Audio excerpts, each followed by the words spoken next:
El triste.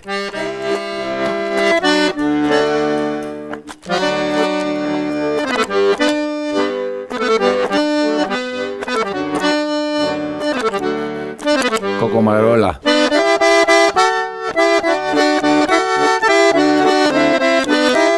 Esa siesta de resistencia, ¿no? Tremendo. De Puerto Tirol, ¿te acordás? Tremendo. Los bichos enormes.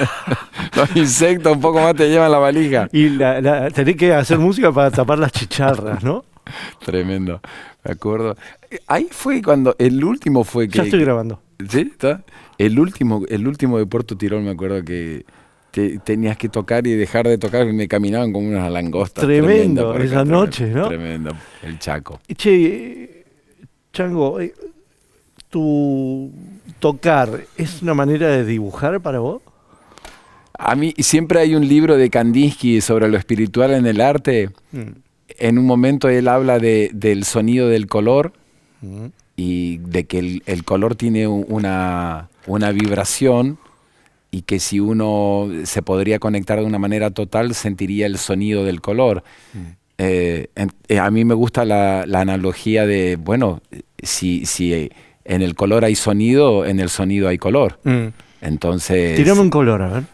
A ver.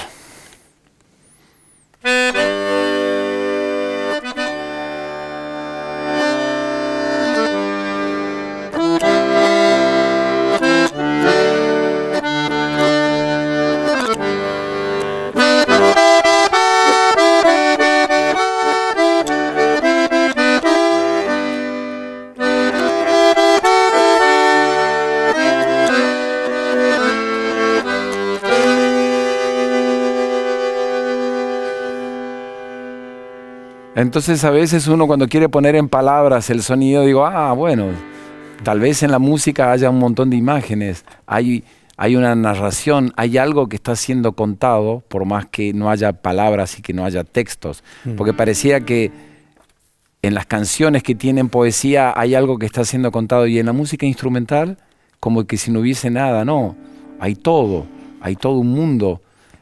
Hay figuración, no hay abstracción. Exacto, y también hay abstracción, pero en la abstracción no quiere decir que no hay nada.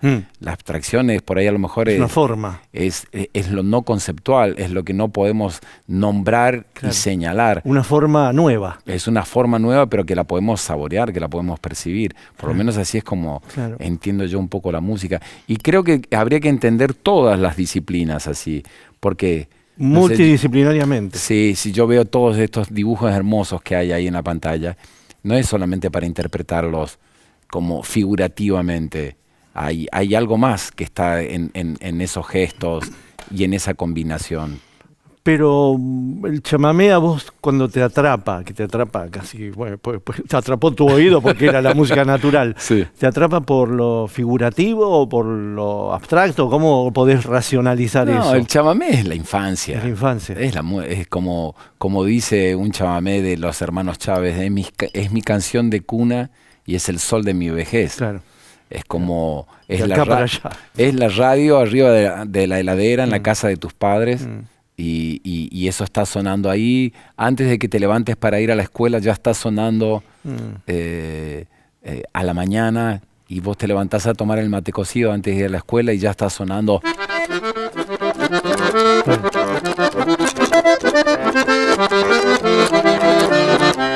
Buen día, buen día, buen día. Y el de la radio hablando y esa música son, y te entra y está ahí y es como un alimento más que te va nutriendo y que después está ahí con vos, o sea, seas o no seas músico. ¿Y el chamamé es un paisaje?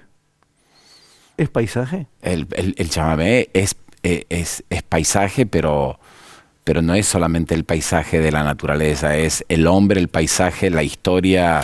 Es un paisaje bastante complejo. Para mí es como... ¿Y cómo es tu paisaje? ¿Cómo es para vos el paisaje? Mi paisaje, mi paisaje. Es de 40 grados, de tierra colorada, de ver todo fuera de foco a la hora de la siesta, de sitios baldíos con grandes arboledas. Y en invierno, bueno, ahora estamos en invierno, es de mandarinas, bien pintadas, bien anaranjadas, colgadas del árbol, y vos ahí escapándote a la siesta para elegir la que más te gusta. ¿Y te parece que siempre vas a tocar chamamé? Lo que a mí me pasa con el chamamé es que el chamamé no es solamente el ritmo llamado chamamé, es todo como un modo de ser, es todo como dicen los correntinos, es un ñanderecó, un modo de ser y de estar. O sea, es una manera de ver todo lo que te rodea. Claro. Pero no es solamente el ritmo llamado chamamé. O sea, el chamamé es toda una cultura. Pero digamos que yo soy como una expresión bastante atípica de esa tradición. ¿Por qué? Más contemporánea, por momentos abstractas, con una búsqueda que interpela constantemente y que desarrolla proyectos en múltiples direcciones hasta que pareciera que estoy lejos de esa tradición. Pero en realidad este instrumento y este lenguaje es como mi centro de gravedad, una y otra vez vuelvo ahí, aunque por momentos me alejo de tal manera en donde pareciera no tengo ninguna conexión, pero son momentos de mi búsqueda como artista o como músico, pero de alguna manera es como eso, me gusta la palabra, como centro de gravedad, vuelvo otra vez a eso, que está ahí. Centro de gravedad permanente. Claro, uno vuelve una y otra vez ahí y no me genera ningún conflicto volver, tampoco no me genera ningún conflicto ir hacia algo más abstracto. ¿Sabes qué impresión me da?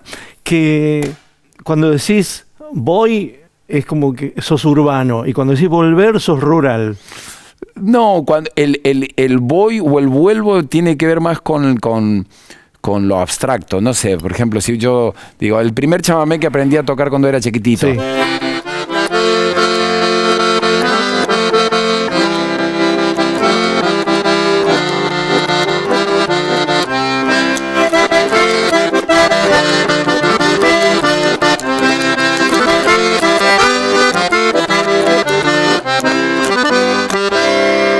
¿Qué se llama? ¿Cómo se llama? 7 higueras, 7 árboles de higuera. Eso de Isaco Abitbol, ¿no? De Isaco. Y después por ahí el sonido del acordeón era más.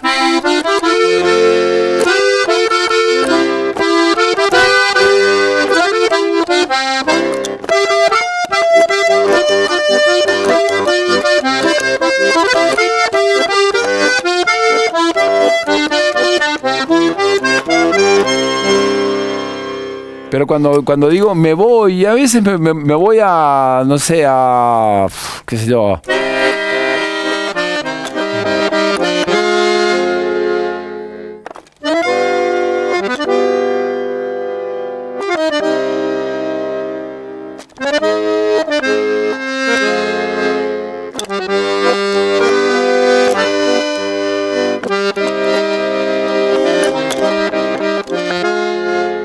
A lo que dice Atahualpa, hacia la sombra que el corazón ansía. Claro.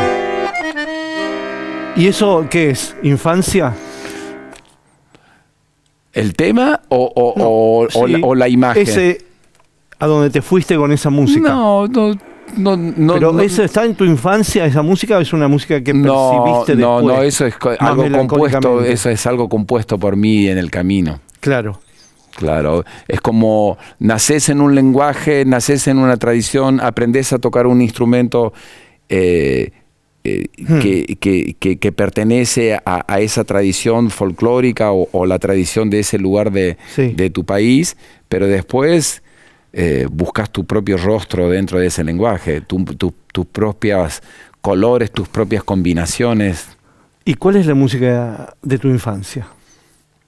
La música de mi infancia son ese chamamé que toqué, 7 higueras, son las polcas, los yotis. Lo estás viendo a Changuito ahí y se está divirtiendo, por lo menos está abstraído por esa música, o por ahí ni se da cuenta. No, cuando yo era chico. Está en una fiesta. Cuando yo era chico, vos ibas la gente se casaba y festejaba en el patio de su casa. Sí. Y en el patio de la casa había un acordeón y una guitarra. Claro. Y la gente bailaba la noche entera acompañados por los músicos que tocaban en el rincón del patio. Total. Entonces, ¿y qué música tocaban? Un balseado.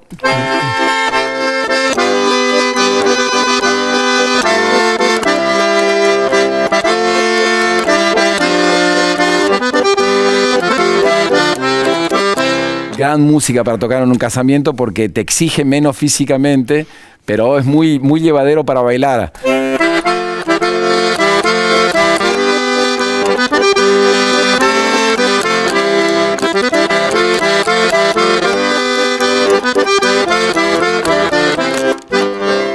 Pero como misiones, por ejemplo, y mis abuelos eran inmigrantes ucranianos y hay una colectividad de polacos y ucranianos, también vinieron danzas que trajeron los inmigrantes.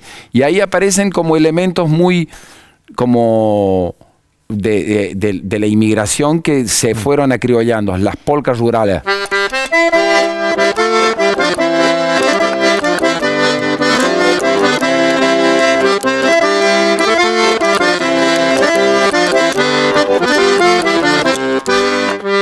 Y los shotis, no sé.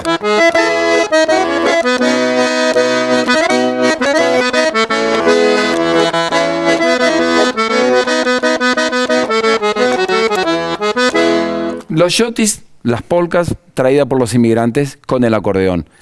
Pero lo que nosotros llamamos el chamamé, de alguna manera, es un sincretismo en donde convergen muchos elementos: lo mestizo, lo criollo, lo afro, los pueblos originarios guaraníes, la música barroca que llevaron los jesuitas, esa imagen de la película de La Misión en donde son expulsados los jesuitas y el niño del pueblo originario agarra un violín y se lo lleva al monte. ¿Qué pasa con ese violín? Total. Porque cuando estaban los jesuitas emulaban un barroco europeo. Claro. Tocaban compositores jesuitas que querían componer como se componía en el barroco europeo. Pero ¿qué pasó con esa creación espontánea de esos pueblos originarios con esos instrumentos europeos sin que esté el jesuita controlando qué es lo que tenían que tocar? ¿Cuál es esa creación espontánea? ¿Cuál es esa conexión en muchas de nuestras músicas folclóricas que están muy conectadas con Lima, Perú, con lo afro, con lo mestizo, con lo criollo y con los pueblos originarios? Bueno, el chamamé es una música en donde convergen muchos esos elementos.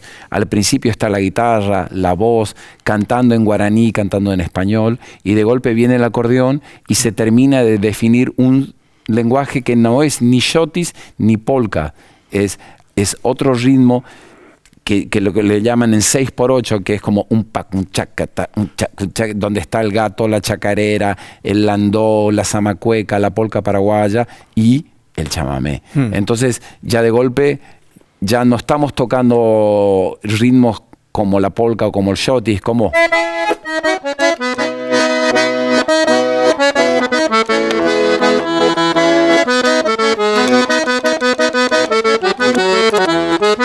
En ese acordeón, de golpe, el criollo, la gente del lugar, agarra el acordeón y empieza a construir otra cosa. Y ahí empieza, no sé, como...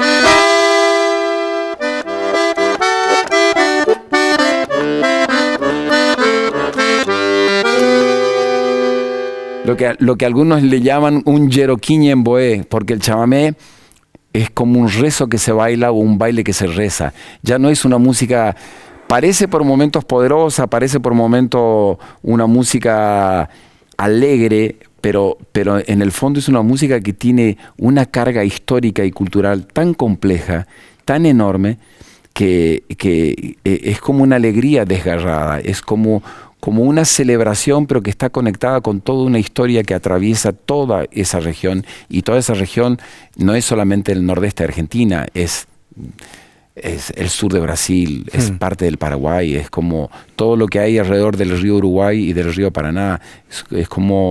Es interesante que en esta época en donde se empieza a hablar del chamamé, el mundo intelectual no haya reflexionado sobre esta tradición.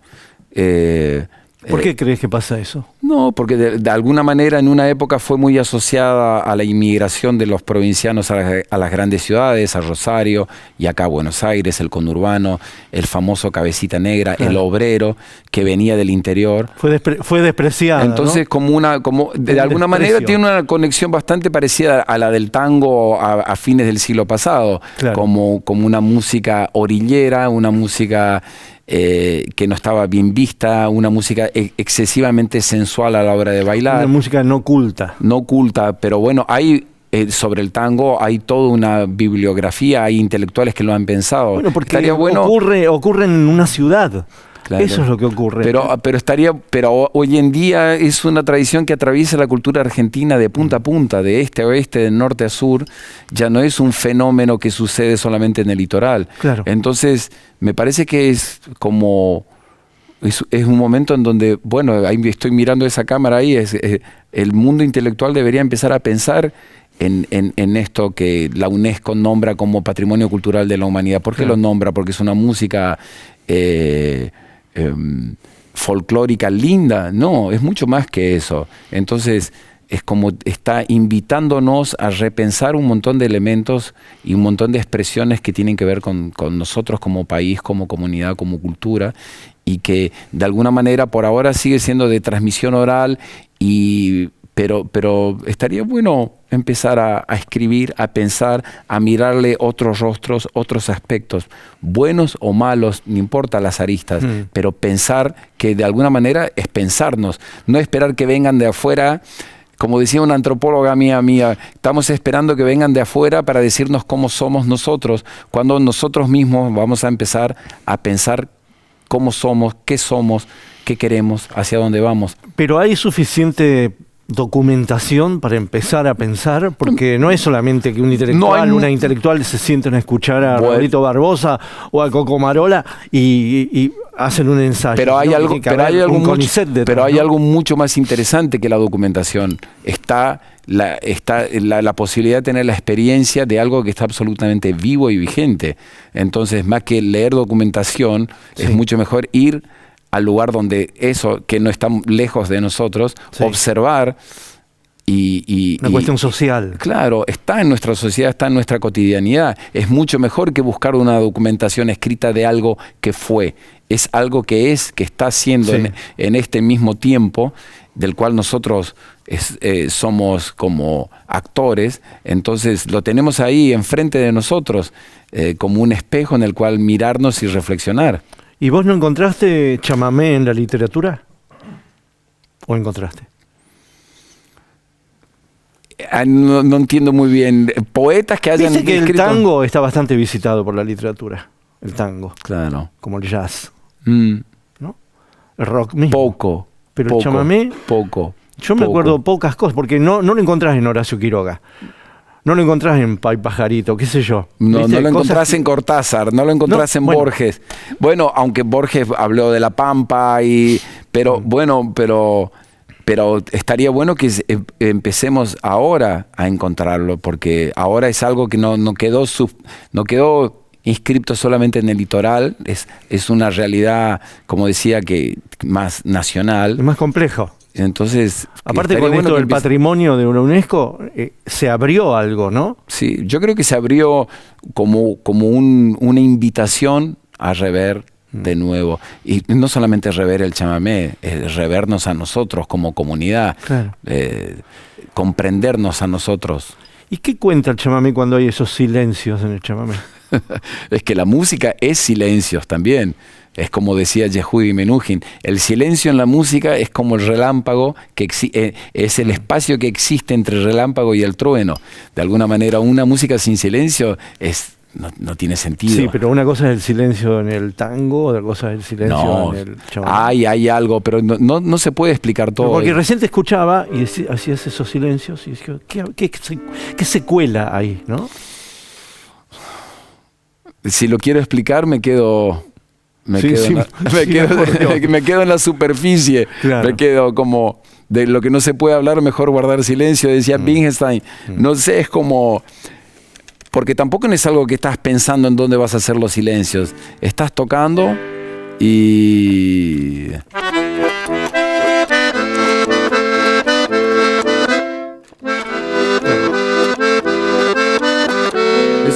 algo ahí emocional, claro, anímico, no es solamente intelectual.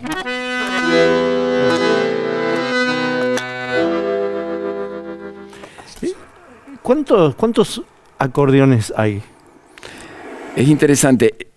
El acordeón y el bandoneón del tango, pero que no es solamente del tango, porque en realidad el bandoneón es un instrumento, el que toca Troilo, el que toca Piazzolla, el que toca Leopoldo Federico, es un instrumento que ha sido una herramienta fundamental en el desarrollo de muchas músicas folclóricas argentinas.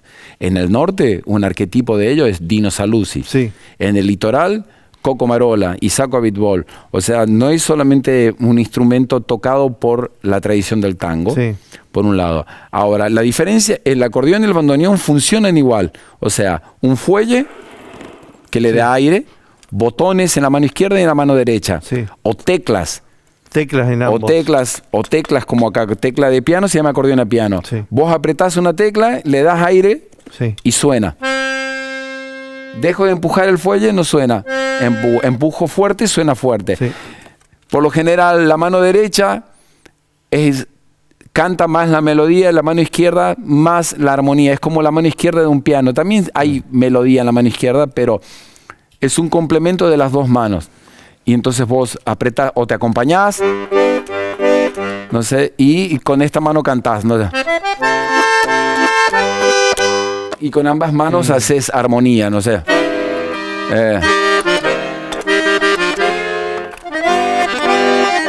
Con ambas manos suena el instrumento. La diferencia entre el bandoneón y el acordeón es que el bandoneón es uno solo, es como el negro cuadrado con una determinada cantidad de notas en la mano derecha y en la izquierda, y con una estructura, por supuesto, y un color de sin sonido. Piano, y sin piano. Claro. Y el acordeón podés arrancar desde 8 botones acá en la mano izquierda que se llaman bajos hasta 140. Podés arrancar con 2 hileras de botones acá, lo que se llama la famosa acordeón verdulera, como la que está tocando la niña ahí, más o menos.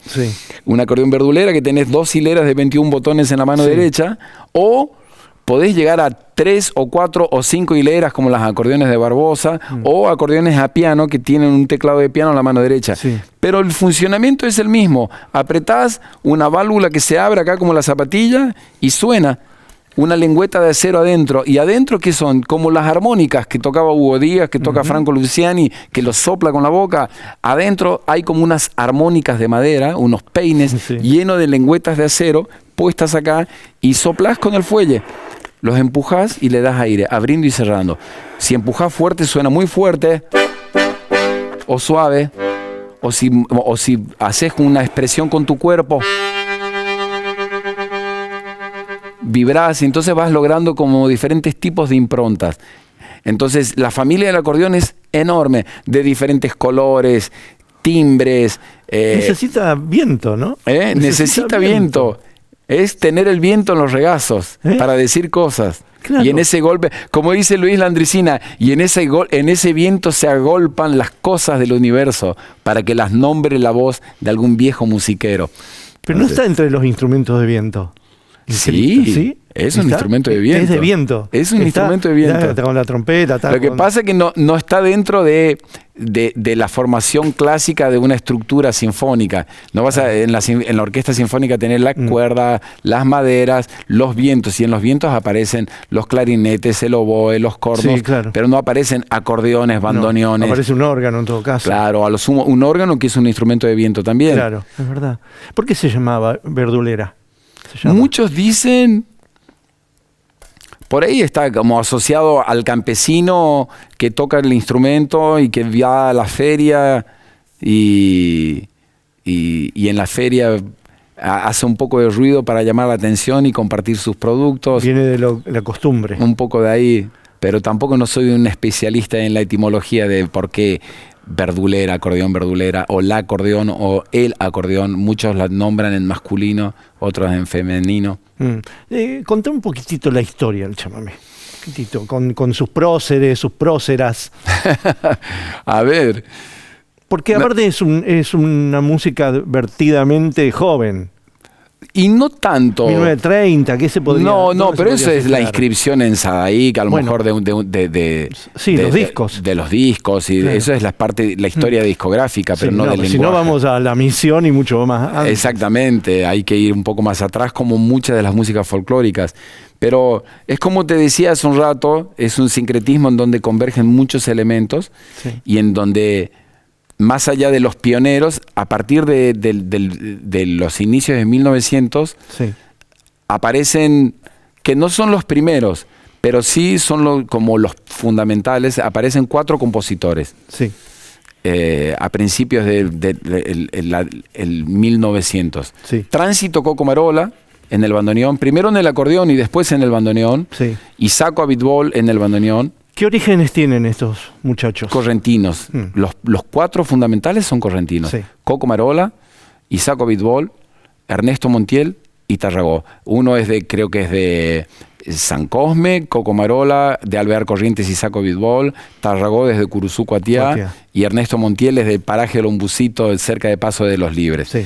Entonces, de diferentes regiones también de la provincia de Corrientes. Sí. Una provincia muy tradicional y muy antigua de todo el nordeste. Sí. Y muy mestiza y muy criolla también. Sí. Y estos 4 compositores de alguna manera definieron estilos, formas de lo que hoy conocemos como la tradición. O sea,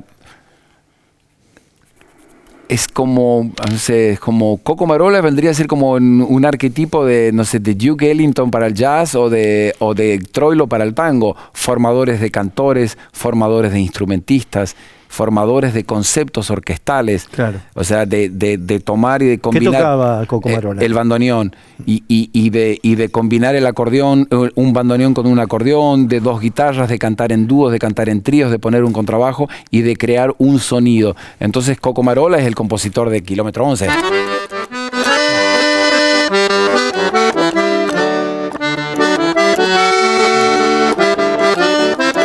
Pero es como kilómetros de luz le puso Coco al pentagrama, dice un poeta.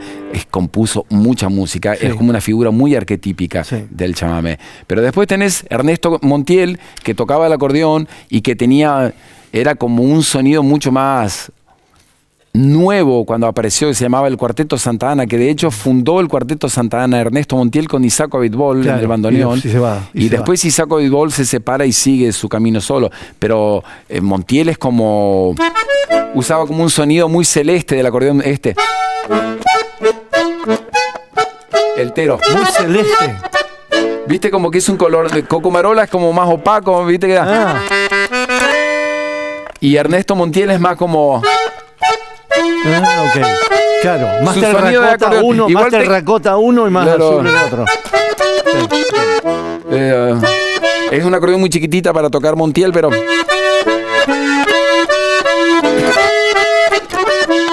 se peinaba con gomina, era impecable, una pinta, una estampa increíble, una sonrisa y una manera de tocar que le decían el señor del acordeón. Era como, wow, increíble, un sonido clarísimo y también formadores de instrumentistas. Después Isaco Abitbol como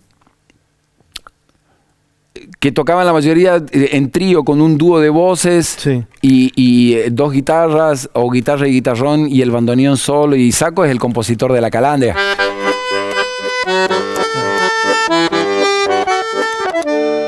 Es bellísimo, una melancolía de... Cuando escuchás una calandria, ¿te vas a acordar a La Calandria, chamamé?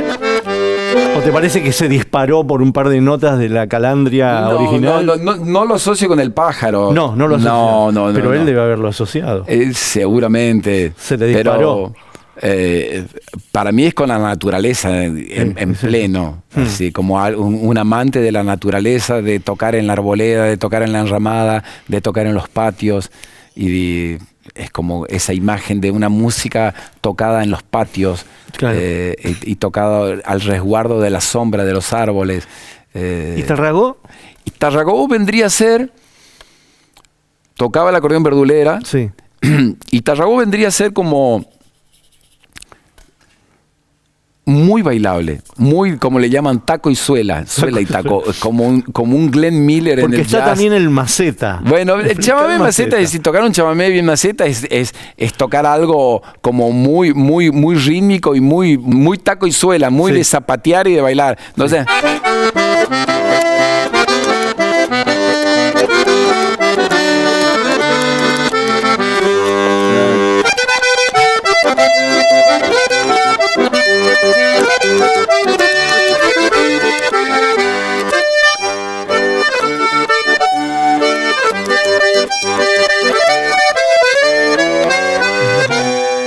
taco y suela o bien macheteado, ¿viste? Como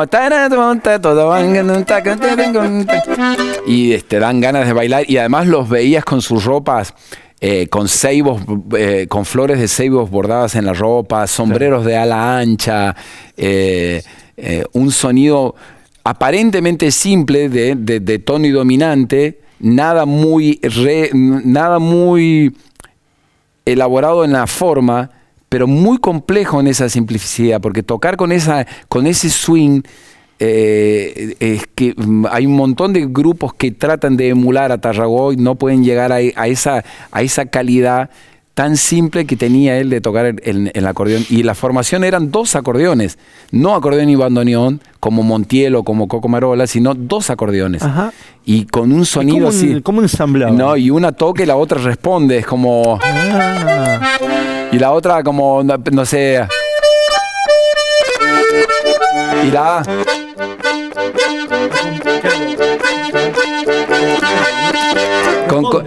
Preguntas y respuestas, hermoso, un swing maravilloso. Eso es, Tarragó es como muy bailable, muy bailable. Creo que de los estilos es hiper bailable.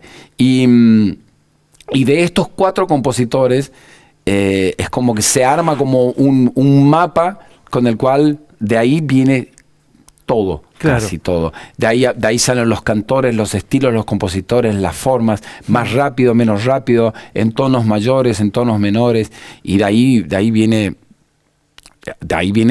no es que vienen de estos 4 compositores, pero figuras que han difundido mucho el chamamé, y bueno, Ramona Galarza es una de ellas, es como la novia del Paraná. ¿Qué pasa con las mujeres en chamamé? Al principio no había ni instrumentistas. Hoy en día, por suerte, hay bandoneonistas y acordeonistas mujeres, pero al principio no habían tantas. Y entonces, y les costó mucho hacerse un espacio cantando al principio. Pero está la forma de Ramona Galarza, que discográficamente es la primera que empezó a incursionar en Buenos Aires, dentro primero del mercado, porque... Hay gente que cuenta de que el chamamé empezó a desarrollarse discográficamente dentro del mercado de la música paraguaya, que antes de que discográficamente sea fuerte el chamamé, lo era la música paraguaya y que se grababa en Buenos Aires. El arpa. No, cantores, Samuel Aguayo, las guarañas y todo, arpa y todo eso, y la polca. Y dentro de ese circuito discográfico, mercado discográfico, empieza a grabar el chamamé, y por eso hay discos de Ramona cantando guarañas y polcas y cantando, y de golpe empieza a grabar compositores de chamamé, autores de chamamé, y empieza a difundir el chamamé, y ha sido una figura enorme, tremenda. Ramona Galarza es como es una cosa. ¿Siempre te gustó? A mí, yo grabé mi segundo disco con ella, una versión de Sargento Cabral. ¿Desde chiquito te gustaba? Es que es el sonido de la radio. Claro. En la radio está la voz. La novia del Paraná. La novia del Paraná. ¿Quién no sabe quién es Ramona Galarza? Ha estado cantando todo el tiempo.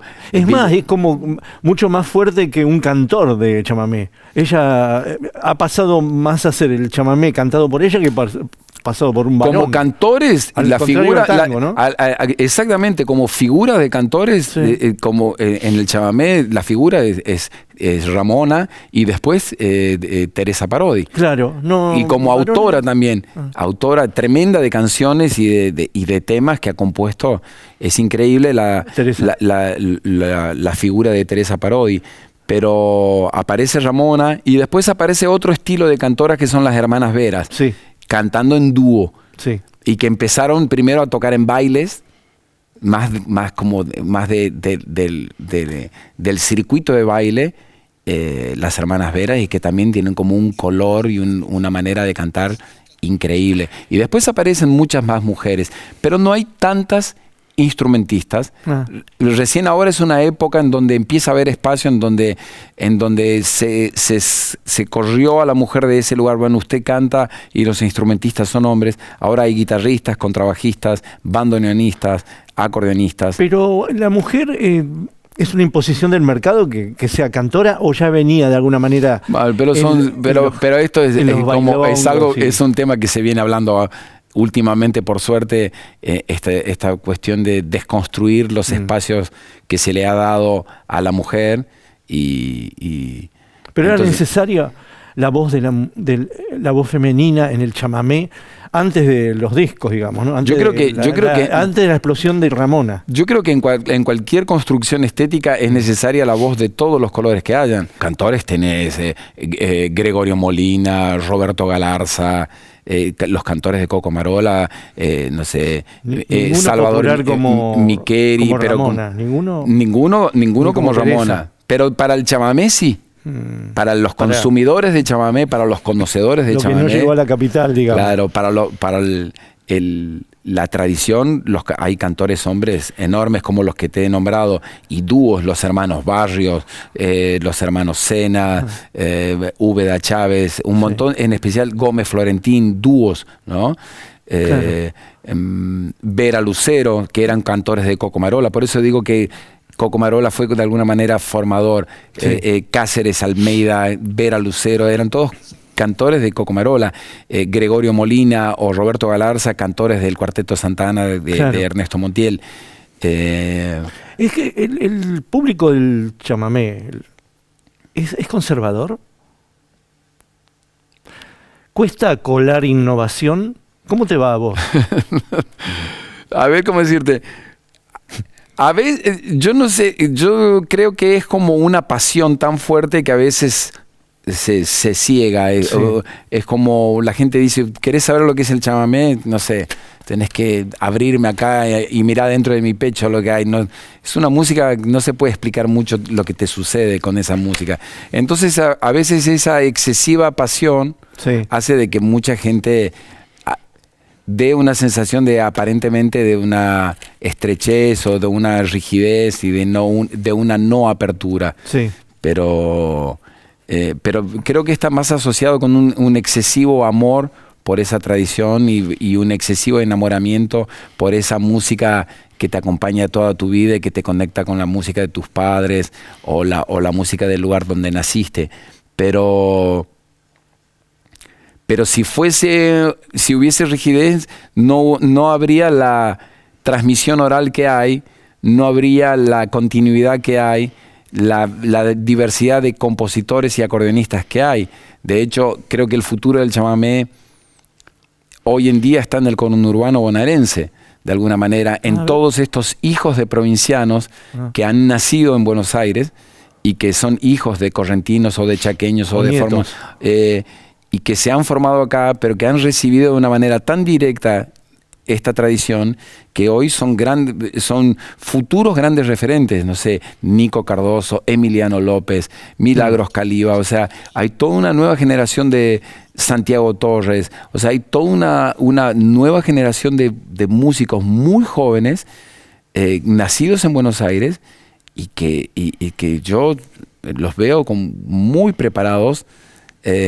Y eso no podría haberse dado si hubiese una excesiva rigidez en esta tradición. Después, en la superficie, uno puede ver un cierto fanatismo de que les gusta o que no les gusta las búsquedas de diferentes músicos. Pero prefiero pensar de que no es tan rígida la tradición. Prefiero. Bueno, vos sos un respetuoso de la tradición, lo explicás súper, vos sos un estudioso. ¿Cuál te parece que es tu aporte al chamamé? Wow. Y después te pido que... Sí, yo no... Es como cuando...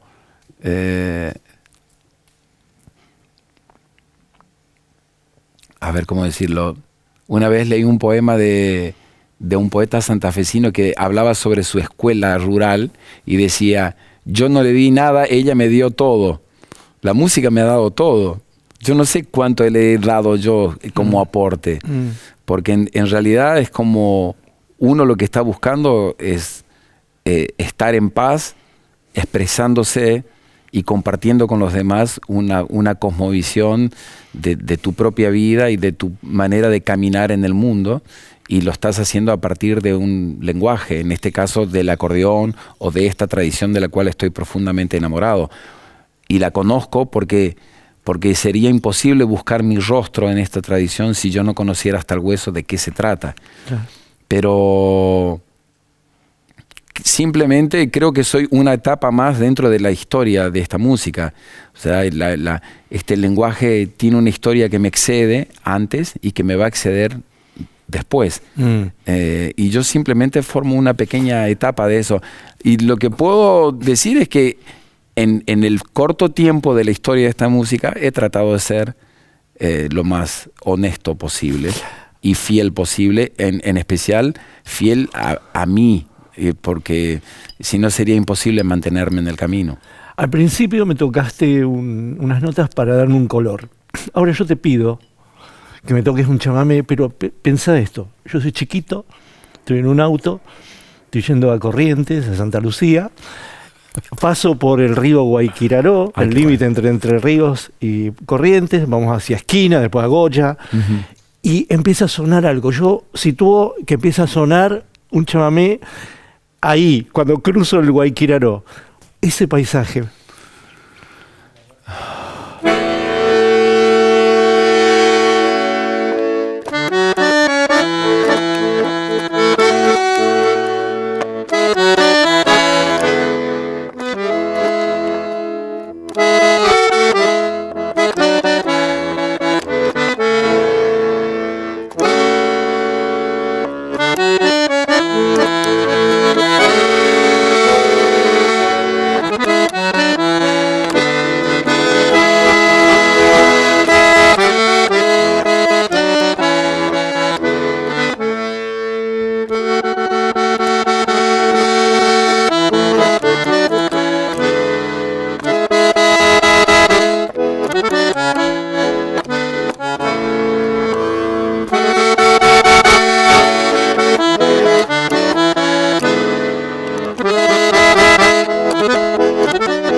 Muchas gracias.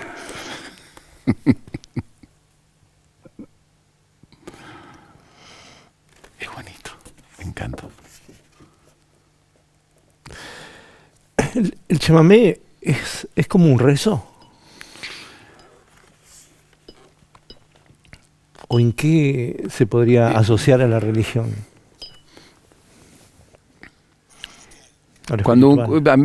Porque rezar es ir hacia lo sagrado. Y lo sagrado vive dentro del corazón del hombre. No hay nada importante fuera del hombre. Lo importante está dentro del hombre. Rezar es mirar hacia adentro y buscar eso. Lo que decía el Principito, tu propia flor. Y rezar es ir hacia adentro. Y cualquier expresión estética que uno podría llamar arte es una invitación a crear un espacio en el cual uno pueda saborear eso interiormente.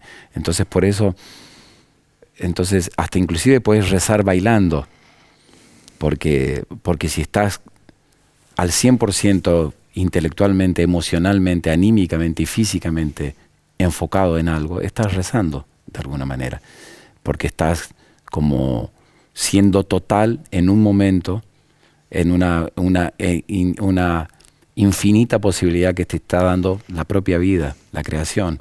Entonces, tocar es una manera de rezar, pero no tocar mecánicamente, no tocar mientras estás mirando un partido de fútbol, tocar, estar de tal manera en donde casi te puedes convertir con el sonido. Entonces, por eso es bello ese juego de palabras de un rezo que se baila, un baile que se reza. Y me gusta subrayarlo sobre el chamamé porque es una música históricamente subestimada y marginada como una música liviana, y si uno revé su historia y revé los elementos que la constituyen, te das cuenta de que es una música con un pasado y con una historia tan poderosa que a lo mejor no la puedes comprender porque no la han pensado los intelectuales, pero la puedes saborear. Porque cuando te atraviesa de una manera que decís, ¿qué es esto que me está pasando? Sí, es así. Muchas gracias. A vos, un placer estar con vos acá y gracias. Bueno,